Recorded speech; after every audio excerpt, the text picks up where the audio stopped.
অবরুদ্ধ নিশীথ পর্ব ৪০। লেখিকা তেজস্মিতা মর্তুজা। আর আমি প্রীতম বলছি।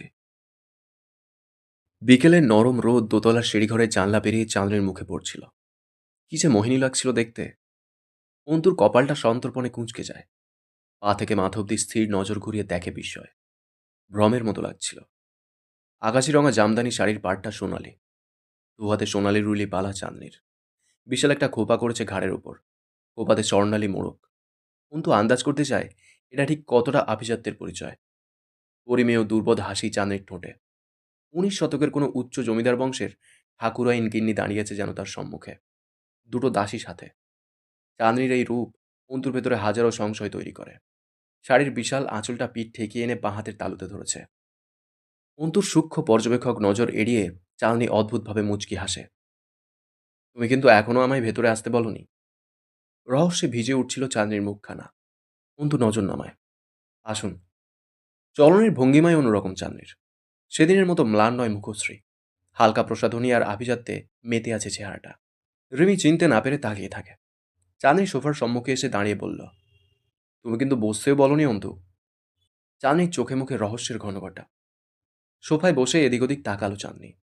সকলে বাড়ি ফিরবে কবে? যেন সে সব জানে।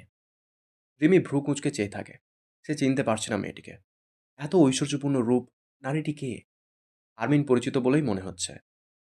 বেশ কিছুক্ষণের পর্যবেক্ষণ ও নীরবতা কাটিয়ে অন্তু স্থির গলায় প্রশ্ন করল, কে আপনি? হেসে ফেলল চাঁদনি। তুমি চেনো আমায়? ছদ্মবেশ। কিন্তু কোনটা ছদ্মবেশ? এটা অথবা ওটা? বেশ কিছুক্ষণ চুপচাপ চেয়ে থেকে চাঁদনি মসৃণ হাসে। তোমার কাছে কোনটাকে আসল আর কোনটাকে ছদ্মবেশ মনে হচ্ছে? ধারণা নেই। কে আপনি? অন্তুর তীর্যক নজর পলকহীন চেয়ে থাকে চাঁদনির হাস্য বদনে। নাস্তার ব্যবস্থাও কিন্তু করনি তুমি। রিমির দিকে তাকালো অন্তু। নাস্তা চলে আসবে। অন্তুর রাশ ভারী, গম্ভীর অভিব্যক্তি। নজর বুলায় চাঁদনির ভূষণে। মুখে দৃষ্টি স্থির করে প্রশ্ন করে, আপনি কে? সুস্থির নজরে তাকায় চাঁদনি। খানিকক্ষণ চেয়েই থাকে অন্তুর দিকে। পরে বিন্যস্ত শব্দে উচ্চারণ করে, রাজন আজগরের মেয়ে রূপকথা আজগর আমি। রিমি অবাক হলো। রাজন আজগরের মেয়েটা এখানে কি করছে? আরমিনি বা চিনল কি করে? অন্তুর নাকের পাটা ফুলে ওঠে। ভ্রুর মাঝে ভাঁজ পড়ে আলগোছে। অর্থাৎ আপনি পলাশ আজগরের চাচাতো বোন? বউ। পলাশ আজগরের বিয়ে করা বউ। স্থির কণ্ঠে বলে চাঁদনি। মুখে স্মিত হাসি। অন্তুর বুকের স্পন্দন উল্লেখযোগ্য হারে বাড়ে একটু। এক মুহূর্ত দম আটকে চেয়ে থাকে। রিমি ওদের কথোপকথনের অধিকাংশই বুঝতে পারছিল না, অথচ কিছু একটা আগ্রহ পাচ্ছিল। সে উঠল না নাস্তার ব্যবস্থা করতে। বসে থাকল। চাঁদনি অন্তুর নজর তাক করেই চেয়ে আছে। তার গোলাপি ঠোঁট জুড়ে মৃদুমন্দ হাসি। হাসি বাড়িয়ে জিজ্ঞেস করে, ঘেন্না লাগছে আমায়? না, এখনো লাগছে না, যেহেতু পুরোটা জানি না। অন্তুর চিন্তাধারায় ধন্য হবার মতো হাসল রূপকথা। সেদিন আমার সাথে কথা বলে তোমার আমার ওপর অনেক রকমের সন্দেহ কাজ করেছিল। ঠিক বলেছি? অন্তু নির্বিকার জবাব দেয়, ঠিক বলেছেন। চাঁদনির চেহারার ঝলক দেখে সে যে ওই বাড়ির বউ, এতে সন্দেহ হয়েছিল। ঠিক বলেছি? ঠিক বলেছেন। চাঁদনিকে এসএসসি পাস একটা সাধারণ মেয়ে মনে হয়নি। ঠিক বলেছি? ঠিক বলেছেন। চাঁদনির কথাবার্তা ওর অবস্থানের সাথে না মেলায় খুব সংশয় জেগেছিল ভেতরে। ঠিক বলেছি? ঠিক বলেছেন। মুখস্থ পড়ার মতো কথা বলছিল অন্তু। রূপকথা হাসল। তবে আমার কিন্তু সেই এক দেখায় তোমাকে খুব পছন্দ হয়েছিল। সন্দেহ টন্দেহ কিছু হয়নি জানো? না, আজ জানলাম। একরোখা তবে শান্ত কণ্ঠে বলল অন্তু। তাহলে সালমা খালা কি পলাশের মা? রূপকথার হাসি বাড়ল। বোকা অন্তু। এজন্য বলা হয় মানুষের বয়স যত বেশি হয়, যে যতদিন বেশি বাঁচে, তার অভিজ্ঞতা তত বেশি। কারণ মানুষ মরণের এক মুহূর্ত খানিক আগেও অসম্ভব এক অভিজ্ঞতা অর্জন করতে পারে। তুমি যা জানবে সেটাকে কখনোই চূড়ান্ত ভাবা উচিত নয়। তুমি যতক্ষণ বেঁচে আছো, প্রস্তুত থাকবে সম্পূর্ণ নতুন সব অভিজ্ঞতার জন্য, যার কোনো ধারণাও ছিল না আগে তোমার। পৃথিবী বৈচিত্র্যময়। অন্তু কথা বলল না। রূপকথা এবার শব্দ করে হাসল। সালমা খালা যদি পলাশের মা হয়, আঁখি পলাশের বোন, সোহান পলাশের ভাই, তাহলে সোহেলকে? অন্তুর ভেতরে অস্বস্তি প্রকট হয়ে উঠলেও চোখ দুটো নির্লিপ্ত হয়ে চেয়ে রইল। কে? পলাশের চাকর, যাকে সে ওই বাড়িতেই খুন করেছে। সোহেলের বউকে দরকার পড়ল একসময় পলাশের। ছেলেটা রাজি ছিল না। সে আসলে জানতো না খিদে পেলে বাঘ নিজের পাছার চামড়া কেটে খায়। আর পলাশ তো নোংরা কুকুর। নিজের লোকের বউকে ছাড়ার মতো নাকি সে? বেচারা মরল, বউটাও গেল। রূপ কথা যেন খুব প্রফুল্ল এসব বলে। আর আঁখি? হ্যাঁ, মেয়েটার ওপর বেশ মায়া জন্মেছিল আমার। যদিও মৃত্যুর আগে আমি ওকে দেখিনি। অন্তুর ঘাড়ে মোচড় মেরে উঠছিল অভ্যন্তরীণ যন্ত্রণায়। গাঢ় স্বরে বলল, সোহান? এ গল্পে সোহান বলতে কারো অস্তিত্ব নেই, শুধুই বিভ্রান্তিকর একটা নাম মাত্র। গল্প তৈরিতে ব্যবহৃত হয়েছিল। ধীরে ধীরে রূপকথার হাসি কমে আসছিল। সোহানের ব্যাপারে তুমি কি জানো? চাঁদনির দেবর জয়কে রাজনৈতিক দ্বন্দ্বে খুব অত্যাচার করেছিল। সেই সব আঘাত ক্যান্সারে পরিণত হয়। ওর চিকিৎসার জন্য সালমা খালার জমি বন্ধক রেখেছিল, কোনো হিন্দুর কাছে সম্ভবত। এটাও বানোয়াট গল্প, তাই তো? রূপকথা চুপ রইল ক্ষণকাল। এরপর বলল, আখির নাম আখি না। একটা সুন্দর নাম আছে ওই সুন্দর মেয়েটার, মনে নেই আমার। ওর ভাই সোহান না হলেও ভাইও ছিল একটা, যার কাহিনী সোহানের কাহিনীর মতোই, তবে সত্যি। অন্তু মানসিকভাবে খুব বিপর্যস্ত বোধ করছিল। পিঠের ব্যথায় সোজা হয়ে বসা দায়, তার উপর চাপা বিস্ময়ে শিরদাঁড়া টনটন করছিল। কিছুক্ষণ মেঝের দিকে ঝুঁকে বসে থেকে বলল, সালমাকে? রূপকথা পূর্ণ দৃষ্টি মেলে তাকায়। তুমি কখনো পতিতালয়ে যাওনি না? ঘুরে দেখতেও যাওনি? যায়নি। ওখানে একটা সর্দারনি থাকে, যে মেয়েদের বেচাকেনা করে, কাস্টমার ধরে, মহল্লার সব মেয়েদের দেখভাল করে, লেনদেন করে, মেয়ে জোগাড় করে, এইসব। সালমা আমার বাবার দাসী। বাবার রেড লাইট আবাসিক হোটেলের সর্দারনি সে। অন্তু চোখ বুজে গায়ে শ্বাস ফেলল। সে আয়া ছিল আমাদের ভার্সিটির। সরি টু সে, কোনো ধরনই সবার ওপর খাটে না। ক্ষেত্রবিশেষ যে কোনো সূত্র নির্দিষ্ট কিছু তত্ত্বের জন্য প্রযোজ্য হয়ে যায়। ঠিক তেমনই ভার্সিটির সব মেয়েই যেমন তোমার মতন না, আবার সব মেয়ে ওই বেশ্যাদের মতোও না। সালমা খালার কাছে হলে থাকা মেয়েদের একটা জোট ছিল, যারা স্বেচ্ছায় কোনো বিনিময় ছাড়াই দেহ বিলাতে আগ্রহী। যুবতী বয়স যাকে বলে আর কি। তাদের শরীরের জ্বলন কিছু কিছু পুরুষের চেয়েও বেশি। খারাপ লাগছে আমার কথা শুনতে? বন্ধু চোখ বুঝেই বলল, না। এই জন্য সে আয়ের কাজ করতো ভার্সিটিতে? বাবার দাসী, বোঝনি কথাটা? যেভাবে কাজে লাগাবে, লাগতে হবে তাকে। বাবার কাছে আসার আগে 90 দশকের যাত্রাপালার নাচনেওয়ালি ছিল, ওখান থেকে বাবা তুলে এনেছিল। অন্তু কেমন করে যেন চেয়ে রইল। রূপকথা কিছু একটা বুঝে ম্লান হাসল। আমাদের অভিনয় নিয়ে ভাবছো? খুব নিখুঁত ছিল, তাই না? আপনারটা বেশ কাঁচা ছিল, বাকিদেরটা ঠিকঠাক। এবার রূপকথার অভিব্যক্তি খুব রহস্যময় দেখালো। চোখ চঞ্চল হয়ে উঠল, এদিক ওদিক তাকাচ্ছিল বারবার। অন্তু কপালে আঙুল চেপে মাথা নিচু করে জিজ্ঞেস করল, কেন করেছেন এসব? অতিভক্ত স্ত্রী আমি। তার আদেশ এবং চাওয়া আমার ওপর অবশ্য পালনীয়। সে আমাকে ভীষণ ভালোবাসে, আর আমি তার জন্য এটুকু করতে পারবো না? জমিটা একটা হিন্দুর ছিল। হিন্দু সেটা বন্ধক রেখে পলাশের কাছে টাকা নিয়েছিল চড়া সুদে। সেই টাকা শোধ করেনি। জমি পলাশের। লোকটা লোকজন ধরা শুরু করলো। কিন্তু পলাশ সেখানে তার একটা আবাসিক হোটেল বানাবে ভেবেই হিন্দুকে টাকা ধার দিয়েছিল। হিন্দু কান্নাকাটি করলেই ছেড়ে দেবে সে? কিন্তু সবখানে জোর জবরদস্তি করতে নেই। রেপুটেশন বলতে একটা কথা আছে। সুতরাং গল্প বানাতে হলো। এর মাঝে আঁখি, মানে ওই মেয়েটার মার্ডার হয়ে গেল। সব গুলিয়ে একটা জোড়াতালির গল্প বানাতে হয়েছিল। সেখানে অভিনয় করেছিলাম আমরা কয়েকজন। খুব কষ্ট করতে হয়েছিল। কতগুলো দিন সারাদিন ওই টিনের ঘরে থাকতে হয়েছে। রাত গভীর হলে তবে বাড়ি ফিরতে পেরেছি। অন্তু শ্বাস আটকে বসেছিল। দুনিয়াটা আসলেই বৈচিত্র্যময়। একটুও ভুল বলেনি রূপকথা। তার পিঠের ব্যথা কমে গিয়ে মাথা ব্যথা প্রকট হচ্ছিল। হুট করে রূপকথা বলল, সেদিন রূপটপে তোমার কান্না চিৎকার খুব করুণ ছিল। অন্তু পাথর হয়ে গেল যেন। রূপকথা অন্তুকে দেখে ঠোঁট কামড়ে হাসল। মেয়েটা হাসে বেশি, অথচ সেগুলো হাসি নয়, অন্য কিছু। বলল, এবার আমাকে খুব ঘেন্না লাগছে, তাই না? না, পুরোটা শুনিনি এখনো। মূর্তির মতো কঠিন অন্তুর মুখের অবয়ব। রূপকথা অবাক হলো, ভ্রু জড়িয়ে ফেলল। অন্তু বলল, ওখানেই ছিলেন আপনি? তোমার বাবাকে সেবাও করেছিলাম। তিনি অবশ্য তখন বেহুশ ছিলেন। মেরে জ্ঞান হারা করে ফেলে রাখা হয়েছিল। অন্তুর বুকটা ছলাৎ করে ওঠে। কোথা থেকে যেন কঠিন একদলা যন্ত্রণা এসে বোধহয় হৃদযন্ত্রের রক্ত সঞ্চালনে বাঁধা হয়ে দাঁড়ালো। নিষ্পলক চেয়ে রইল রূপকথার দিকে। অন্তু অনেকক্ষণ যাবৎ সোফায় হেলান দিয়ে বসেছিল চুপচাপ। নজর ছিল ছাদের দিকে। কাঁদেনি মেয়েটা। সমস্ত কলজে ছেঁড়া ব্যথাটুকু শোষণ করেছে নিজের মাঝে। নিজেকে আটকে রাখতে পারবে না এই ভয়ে আজ অব্দি আব্বুর কবরখানা জিয়ারতে যায়নি। কী সব আব্বুর সাথেকার পুরনো স্মৃতি ভেতরটাকে ঝাঁঝরা করে তুলছিল। অন্তু জোরে শ্বাস নিয়ে এক লহমায় নিজের কাঠিন্যে ফিরে এলো। কেন করেছেন এসব? দীর্ঘ নীরবতা। গুমোট এক সন্ধ্যা। পাঁচজন নারী সামনাসামনি বসে আছে। শুধু ঘড়ির টিকটিক আওয়াজ জানান দিচ্ছে, সময় প্রবাহমান, সময় থামে না। সবার বাবা আমজা সাহেবের মতো হয় না অন্তু। কিছু বাবা রাজন আজগরের মতোও হয়। আমাকে অস্ট্রেলিয়া পাঠানো হলো খুব অল্প বয়সে। স্নাতক শেষ করে ফিরলাম দেশে। বাবা ঢাকা থেকে ফিরল। রাতে ডেকে বলল, রূপ, মামনি, আপনারে আর আমার কাছে রাখতে চাচ্ছি না। আমি বেশ লজ্জা পেয়ে গেলাম। আমি যাচ্ছি না কোথাও। বাবা হাসতে হাসতে বলল, কোথাও যেতে হবে না, শুধু তোকে নিজের কাঁধ থেকে ঝাড়তে চাইছি। এ পর্যায়ে মলিন হাসল রূপকথা। জানতে পারলাম পলাশ ভাইয়ার সাথে বাবা বাঁধতে চায় আমাকে। পালাতে চেয়েছিলাম আমি, লুকিয়ে দেশের বাইরে চলে যেতে চেয়েছিলাম। বাবা কেন এমন চাইলো জানো?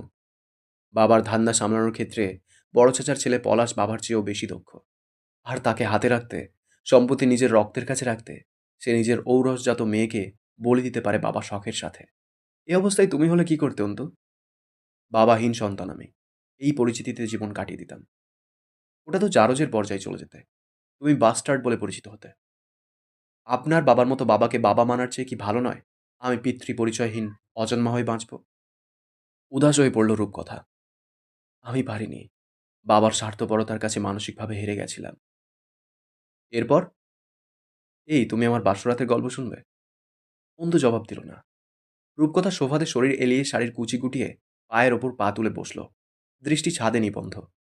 এত সুন্দর এই রূপকথা, তারপর এমন সাজসজ্জা, ঠিক যেন রাজকুমারী লাগছে, অথচ মুখটা ম্লান এখন। পলাশ ভাইয়াকে একটা বাংলো বানিয়ে দিয়েছিল বাবা, সেখানে কাঁচা গোলাপের বাসর। বসে আছি আমি, মৃত্যুর অপেক্ষা করছি। পলাশ এলো, হাতে অ্যালকোহল ভর্তি হিপ ফ্লাস্ক। ফুলের ওপর ছেঁচড়ে আধশা হয়ে পড়ল। দেরি করার সময় নেই তার। ঢকঢক করে খানিক গিলে এক টানে আমার শাড়ির প্রান্ত ধরে টান দিল। শাড়ির পাড় ছিঁড়ে পলাশের হাতে চলে গেছিল জানো, খুব শক্ত হাত, বুঝলে? বন্ধু চুপচাপ তাকিয়ে রয় রূপকথার দিকে। মেয়েটা ছাদের দিকে তাকিয়ে কথা বলছে। স্যাডিজম বোঝো? স্যাডিস্ট? না, ভয়াবহ মানসিক রোগ। সাধারণ পুরুষেরা নারীকে স্পর্শ করে এবং আদরের মাধ্যমে নিজেদের শারীরিক চাহিদা মেটায়। এই রোগে আক্রান্তরা কি করে জানো? অন্তু তাকিয়ে রইল। ধর্ষকামী হয়, অর্থাৎ সাধারণভাবে নারী দেহ ভোগ করে এরা সন্তুষ্টি পায় না। নারী শারীরিক যন্ত্রণায় যত বেশি চিৎকার করে, এদের কানে সেই চিৎকারের আওয়াজ, নারীদের ক্ষত এবং মুখের করুণ কাতরতা এদেরকে যৌন সুখ দেয়। অর্থাৎ এরা নারী শরীরকে অমানসিক আঘাতের মাধ্যমে সুখ পায়। অন্তুর ভেতরটা অস্থির হয়ে উঠল। এই তৃপ্তিটা অন্তু সেদিন রূপটপে পলাশের মুখে দেখেছিল, যখন অন্তু কাঁদছিল। অন্তু অবাক হলো। জয় অসংখ্য বার বলেছে, পলাশ পাগল, ওর মানসিক সমস্যা আছে, ও শালা সাহিক। জয় আমি সাধারণভাবে কঠিন সব সত্যি কথা বলে, বোঝার উপায় থাকে না। অন্তু কপাল চেপে ধরল। রূপকথা বলল, আমার শরীরে অনেক দগদগে দাগ আছে, দেখবে? অন্তু কিছুক্ষণ চুপ থেকে বলল, এরপর কি হয়েছিল? রূপকথা হাসল। ভাসর হলো, যা এতদিন অন্য সব মেয়েরা শুয়েছে তা আমিও শুইলাম। চাবুক দিয়ে পেটানো হলো আমাকে। আমার প্রতিটা আত্মচিৎকার পলাশের মুখে হাসি ফুটাচ্ছিল।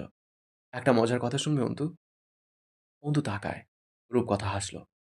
বাবা আমাদের বাসর ঘরের বাইরের সোফায় বসে ড্রিঙ্ক করছিলেন। আমার চিৎকারে প্রতিটা ইটের গাঁথনি কেঁপেছিল সেদিন। বাবা খুব শক্ত লোক, তাই না? বাবারা এমন হয়? অবিশ্বাস্য। অন্তুর মনে হলো তার সাথে কিছুই হয়নি। এই দুনিয়ার কোপান হলে সে পড়েইনি।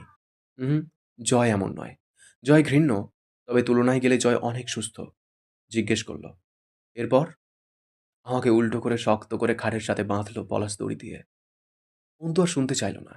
তার ভেতরের অদ্ভুত এক ধরনের হিংস্রতা কাজ করছে, সাথে মেন্টালি ডিপ প্রেসার ফিল করছিল। শরীরটা অবশ হয়ে আসছে। রূপকথা থামল না। সারা পিঠে কোনো মাংসাশী প্রাণীর মতো কামড়েছিল পলাশ, যেন সে খুবলে মাংস খেতে চায়। আমার চিৎকার কমে আসলে তার আঘাত জোরালো হচ্ছিল। সে চিৎকার শুনে এবং আমার কান্নায় তৃপ্তি পাচ্ছিল। অন্তু হাত উঁচিয়ে ধরল। সে আর শুনতে চায় না, নিতে পারছে না। রূপকথা সোজা হয়ে বসল।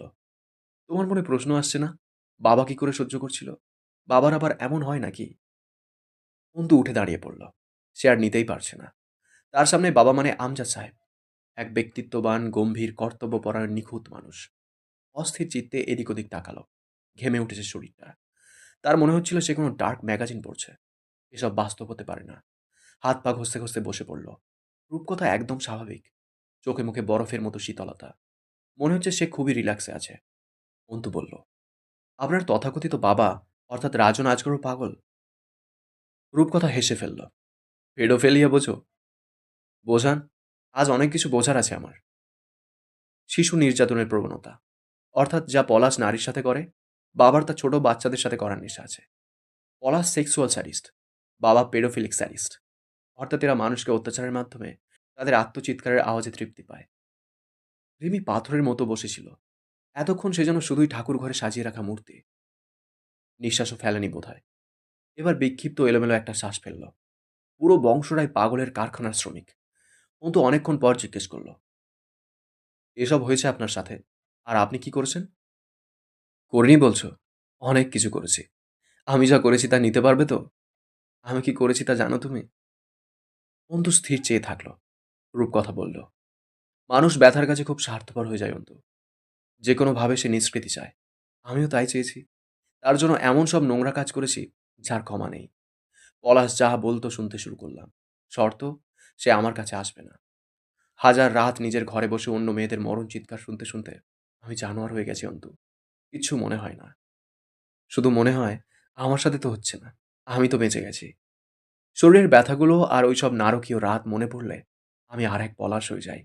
নিজেকে ওই জাহান্নাম থেকে বাঁচাতে সব কবুল। অন্তু আন্দাজ করে ফেললো অনেক কিছুই। রূপকথা বলল, পলাশকে সুস্থ করার জন্য চেষ্টাও করেছিলাম জানো। নিজের রূপে এবং দেহে আকৃষ্ট করতে চাইতাম, যেমনটা স্বাভাবিক পুরুষেরা হয়। বাবা ঢাকায় থাকতো, বাড়ি ফাঁকা। ওর চোখে পাগলামির নেশা দেখলে নিজেকে বাঁচাতে ওর কাছে গিয়ে ঘেঁষতাম, চুমু খেতাম, স্বাভাবিকভাবে উত্তেজিত করার চেষ্টা করতাম। কিন্তু দিন শেষে আরেকবার ওর পাগলামির শিকার হতে হতো। এমনও হয়েছে গত রাতে বেহুশ করে ফেলে রেখেছে আমাকে। আমি উঠতে পারছি না। নিজেই ডাক্তার এনে চিকিৎসা করিয়েছে। কাঁচা ঘা, তার উপর সেই রাতে আবার ঝাঁপিয়ে পড়েছে। একটা পাগলের সাথে দিনের পর দিন থাকতে থাকতে আর এসব দেখতে দেখতে আমিও পাগল আর হিংস্র হয়ে উঠলাম। নিজের জায়গায় অন্য যে কোনো মেয়েকে ছেড়ে দিতে মন চাইতো, তবুও নিজেকে বাঁচানোর লোভ সংবরণ করতে পারিনি। রিমির চোখ ভিজে উঠেছিল, হাত পা তরতর করে কাঁপছে। এবার টুপ করে পানি পড়ল কোলের ওপর। একটা মেয়ে হয়ে আর এক মেয়ের মুখে যা শুনছিল, সহ্য সীমার ওপর দিয়ে বয়ে যাচ্ছিল সব। অন্তু জিজ্ঞেস করল, আপনি সেদিন ওই বাড়িতেই ছিলেন যখন আমাকে নিয়ে যাওয়া হয়েছিল? রূপটপের পাশের ঘরেই ছিলাম। আনমনা হয়ে উঠেছিল রূপকথা। আর আঁখি? আঁখি না ওর নাম। ওই মেয়েকে যা করা হয়েছে এই বাড়িতে করা হয়েছে। পলাশও ভাগ পেয়েছিল শেষে, এখানে এসে। অন্তুর শরীরটা অসাড় হয়ে উঠল। তাদের কথার মাঝে বারবার নিস্তব্ধতা নেমে আসছিল। আবার শুরু হচ্ছিল। দাসী মহিলা দুটো স্বাভাবিক, খুব পরিচিত ঘটনাই বলছে রূপকথা। অন্তু চট করে একটা হিসেব মেলালো দামি হিসেবে। শাহানার জরায়ুতে টিউমার। সে জানে এই অবস্থায় স্বামী সঙ্গে যায় না মহিলারা, পারে না। ডাক্তারের নিষেধ থাকে। তাছাড়া সহ্য না করতে পারার একটা বিষয় থাকে। হুমায়ুন পাটোয়ারির হাস্যোজ্জ্বল চেহারাটা মনে পড়ল অন্তুর। শরীরটা ঝিনঝিন করে ঝাঁকুনি দিয়ে উঠল।